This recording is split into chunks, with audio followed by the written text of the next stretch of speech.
Hello friends, welcome to சமையல் புதிதும். இன்றைக்கி நம்ம வீடியோவில் பார்க்க போகிற ஸ்பெஷல் ரெசிபி ரொம்ப சுவையான சைடிஷ் ரெசிபி பார்க்க போகிறோங்க. இன்றைக்கி நம்ம வேர்க்கடலை குழம்பு சுவையாக எப்படி செய்யணும்னு பார்க்க போகிறோம். இந்த மாதிரி ஒரு வாட்டி வேர்க்கடலை குழம்பு ட்ரை பண்ணி பாருங்கள், வீட்டில் எல்லோரும் விரும்பி சாப்பிடுவாங்க. இந்த வேர்க்கடலை குழம்பு பார்த்தீங்கன்னா சுட சுட சாதத்தில் போட்டு சாப்பிட்லாம். இட்லி, தோசை, சப்பாத்தி, ரொட்டிக்கெலாம் ரொம்ப அருமையாக இருக்குங்க. இந்த ருசியான வேர்க்கடலை காரக்குழம்பு நீங்கள் ட்ரை பண்ணி பார்த்துட்டு எப்படி வந்துச்சு நம்மளுடைய கருத்துக்களை ஷேர் பண்ணுங்கள். இந்த வீடியோ உங்களுக்கு பிடித்திருந்தால் லைக் பண்ணுங்கள், ஷேர் பண்ணுங்கள்.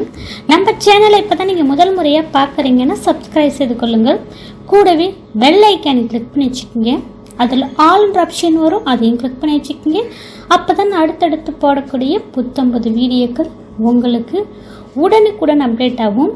இந்த வீடியோவை ஸ்கிப் பண்ணாமல் முழுமையாக பாருங்கள்.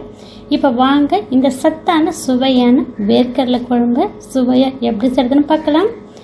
இப்போ வேர்க்கடலை குழம்பு செய்கிறதுக்கு ஃபஸ்ட்டு ஒரு மண் சட்டி கடாய் வச்சுருக்கேன்.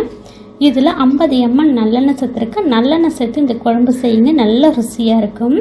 இதில் 1/2 டீஸ்பூன் கடுகு உளுத்தம் பருப்பு, 1/4 டீஸ்பூன் சீரகம், 1/4 டீஸ்பூன் கம்மியாக வெந்தயம் சேர்த்துருக்கேன்.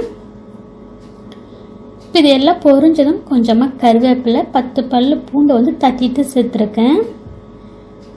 இப்போ கருவேப்பிலையும் பூண்டும் பொரிஞ்சதும் பெரிய வெங்காயம் 2 பெரிய சைஸ் வெங்காயம் சேர்த்துருக்கேன். நீங்கள் சின்ன வெங்காயம் இருந்தால் பெரிய வெங்காயத்தை ஸ்கிப் பண்ணிவிட்டு 50 கிராம் போல் சின்ன வெங்காயத்தை தட்டிட்டு சேர்த்துக்குங்க.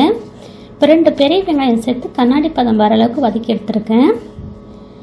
வெங்காயம் பாதி அளவுக்கு வதங்கணும். தக்காளி பழம் 2 சேர்த்துருக்கேன். நல்ல பழுத்த பழமாக சேர்த்துக்குங்க. தக்காளியை சேர்த்து வெங்காயத்தோடு நல்லா வதக்கி கொடுத்துக்கலாம். வெங்காயம் தக்காளி வதங்கிட்டு இருக்கும்போதே கொஞ்சமாக இந்த வெங்காயம் தக்காளி வதக்கிறதுக்கு மட்டும் கொஞ்சமாக உப்பு சேர்த்துருக்கேன். உப்பு சேர்த்து வதக்கும் போது சீக்கிரம் நல்லா வதங்கி வந்துடுங்க. இப்போ உப்பு சேர்த்து நல்லா வதக்கி கொடுத்து மேலே மூடி போட்டு வெங்காயம் தக்காளியை நல்லா வதங்க விட்டுடலாங்க.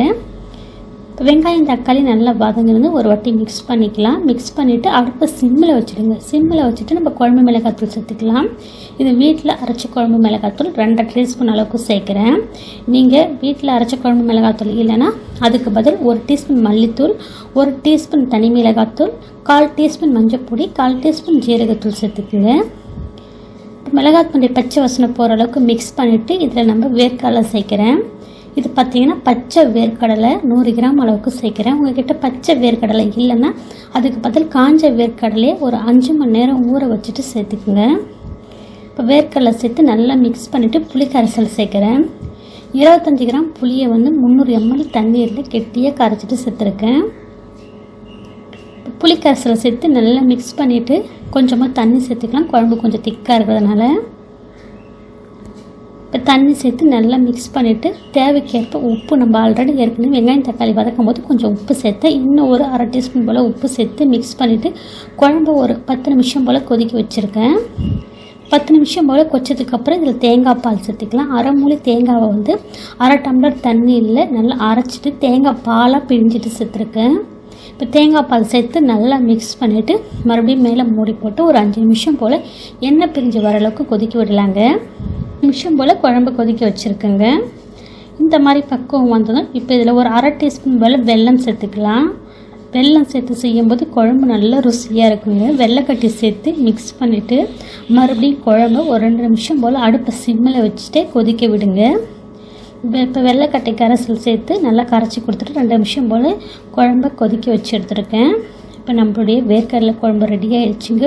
ரொம்ப ருசியாக இருக்குங்க. நீங்கள் எத்தனையோ முறையில் காரக்குழம்பு செஞ்சுருப்பீங்க. இந்த மாதிரி காய்கறி இல்லாத நேரத்தில் இந்த மாதிரி வேர்க்கடலை பயன்படுத்தி ஒரு முறை குழம்பு செஞ்சு பாருங்கள், ரொம்ப ருசியாக இருக்கும்.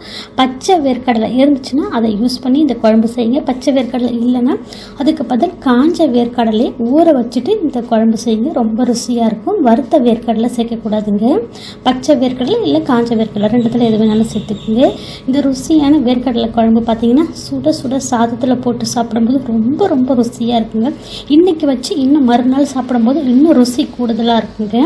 சப்பாத்தி, இட்லி, தோசைக்கும் ரொம்ப ருசியாக இருக்கும். இந்த வேர்க்கடலை குழம்பை ட்ரை பண்ணி பார்த்துட்டு எப்படி வந்துச்சுன்னு உங்களுடைய கருத்துக்களை ஷேர் பண்ணுங்கள்.